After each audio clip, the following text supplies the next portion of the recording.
Ադրբեջանի մարդու իրավունքների պաշտպան Սաբինա Ալիևան դիմել է միջազգային կազմակերպություններին, կոչ անելով Խոջալույի իրադարձությունները ճանաչել որպես ցեղասպանություն։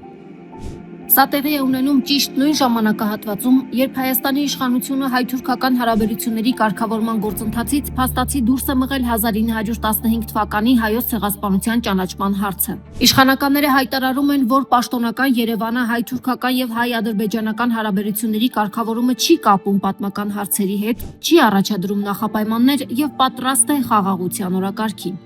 Բայց ինչ է կատարվում զուգահեռաբար։ Մինչ հայկական դիվանագիտությունը խուսափում է կոշտ արձագանքներից, իբր չվնասելու համար հարաբերությունների կարգավորման գործընթացը, ադրբեջանական կողմը ձևակերպում է օրակարգ, որտեղ Հայաստանը ներկայացվում է որպես ցեղասպանություն իրականացրած պետություն։ Փաշինյանը հրաժարվում է հայ ժողովրդի պատմական արդարության հարցը միջազգային օրակարգ տանելուց, Ալիևը միջազգային մակարդակով ընդլայնում է իր պահանջների շրջանակը։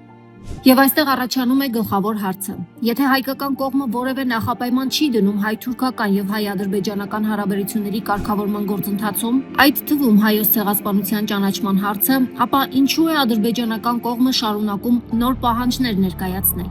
Խաղաղության ձգտող պետությունը սովորաբար մեղմում է հռետորաբանությունը եւ նվազեցնում է կոնֆլիկտի ռիսկերը։ Մինչդեռ այստեղ տեսնում ենք հակառակ պատկերը։ Տարածաշրջանում խաղաղություն հաստատելու մասին հայտարարություններին զուգահեռ Բաքուն ձևավորում է մեղադրական օրակարգ, որը միջազգային հարթակներում ուղղվում է Հայաստանի դեմ։